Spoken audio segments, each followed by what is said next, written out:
नमस्कार, इन 24 न्यूज में आप सभी का स्वागत है। मैं हूं प्रदीप शर्मा। आइए एक नजर डालते हैं 25 बड़ी खबरों पर।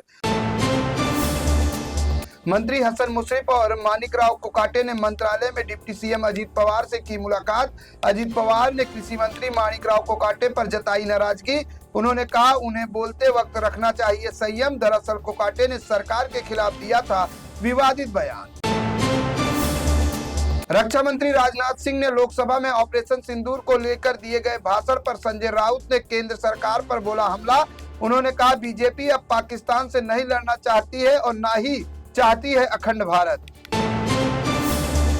महाराष्ट्र के जलगांव जिले में पुलिस ने एक खतरनाक सीरियल किलर को किया गिरफ्तार। इस आरोपी ने 1 महीने के भीतर 2 महिलाओं की बेरहमी से हत्या कर उनके शव को फेंक दिया था जंगल में। तीसरी हत्या की कोशिश करते समय रंगे हाथ पकड़ा गया आरोपी। महाराष्ट्र में ईडी ने वसई, नासिक और पुणे कुल मिलाकर 12 ठिकानों पर की छापेमारी। वसई विरार नगर निगम के कमिश्नर भी ईडी की जांच के दायरे में आए। वसई इलाके में हुए कथित अवैध निर्माण से जुड़े मामले की जा रही है यह कार्रवाई। मुंबई के गोरेगांव में एक बार फिर से एमएनएस कार्यकर्ताओं का हंगामा। एमएनएस कार्यकर्ताओं ने एक फाइनेंस कंपनी के ऑफिस में घुसकर किया बवाल। कर्मचारियों को दी धमकी और अपशब्दों का किया इस्तेमाल। पुलिस की टीम ने मामले को कराया शांत। संसद में ऑपरेशन सिंदूर को लेकर पक्ष और विपक्ष के बीच हुई तीखी बहस। चर्चा के दौरान विपक्ष के हंगामे पर बीजेपी नेता राम कदम ने जताया कड़ा ऐतराज। उन्होंने कांग्रेस और कुछ विपक्षी नेताओं पर पाकिस्तान के प्रवक्ता जैसे व्यवहार करने का लगाया आरोप।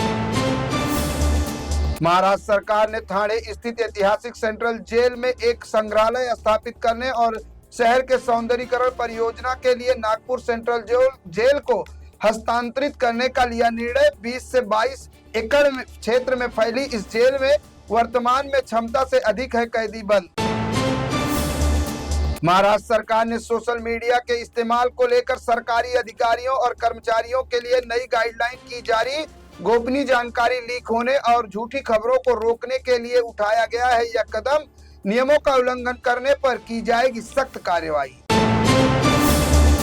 संसद में ऑपरेशन सिंदूर और एसआईआर मुद्दे पर हुई चर्चा पर शिवसेना यूबीटी सांसद संजय राउत ने कहा दोनों ही मुद्दे हैं बेहद अहम।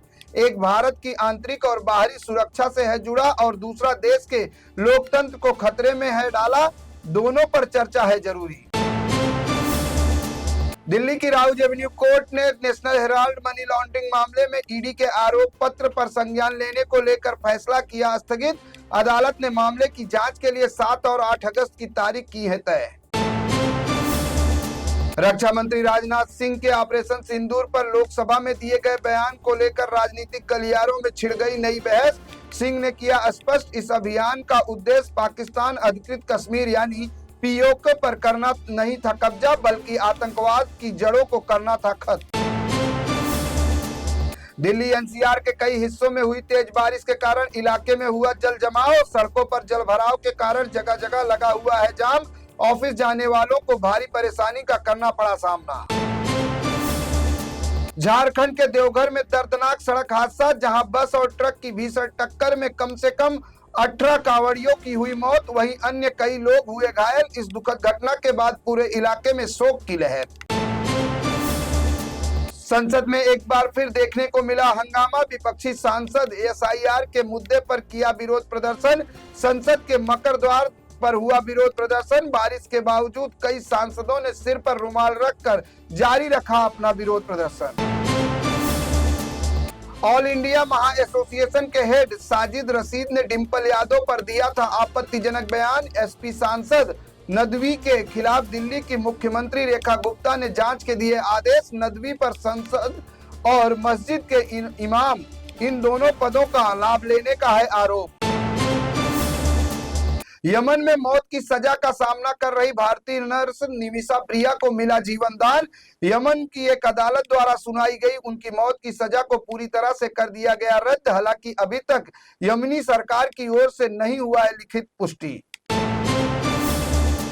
योगी सरकार ने प्रशासनिक स्तर पर बड़ा फेरबदल करते हुए 23 आईएएस अधिकारियों के किए तबादले। गोरखपुर, गोंडा, बहराइच, ललितपुर समेत 10 जिला अधिकारियों के अलावा कई अन्य अधिकारियों का किया गया तबादला।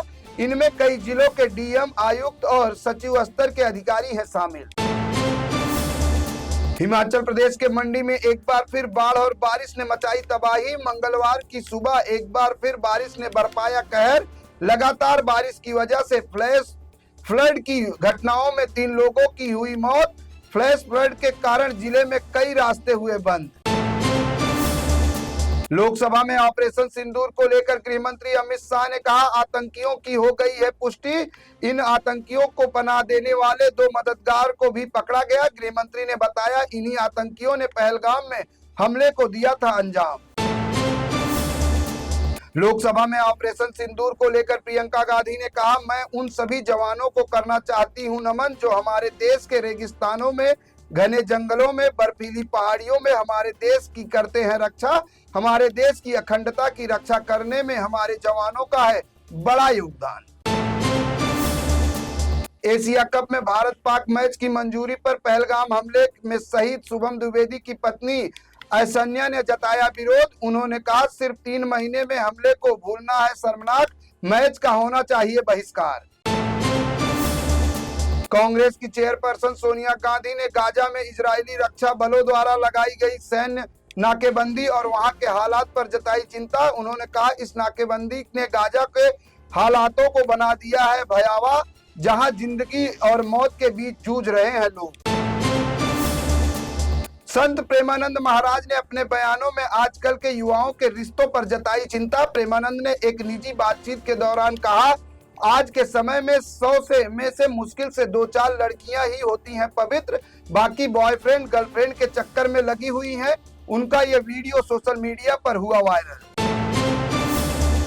संसद में ऑपरेशन सिंदूर पर हुई चर्चा। इस बीच कांग्रेस पार्टी के अंदर देखने को मिला तकरार। कांग्रेस के सांसद मनीष तिवारी ने अपने ही नेतृत्व पर साधा निशाना। उन्होंने ऑपरेशन सिंदूर पर संसद में न बोलने देने जाने पर जताई नाराजगी। एक्शन मोड पर नजर आ रहे हैं उत्तर प्रदेश के मुख्यमंत्री योगी आदित्यनाथ। बरनौली गांव में प्रधानमंत्री नरेंद्र मोदी के प्रस्तावित दौरे के स्थल का सीएम ने किया निरीक्षण। इस दौरान मुख्यमंत्री ने कार्यक्रम स्थल की तैयारियों का भी लिया जायजा और अधिकारियों को दिए आवश्यक दिशा निर्देश। मेरे साथ बस इतना ही। अन्य ताजा तरीन खबरों के साथ साथ स्वास्थ्य संबंधित जानकारी के लिए देखते रहें इन 24 न्यूज। इन 24 न्यूज को सोशल मीडिया के platform YouTube, Instagram, Facebook, Twitter यानी एक्स पर लाइक करना, सब्सक्राइब करना, फॉलो करना बिल्कुल न भूलें।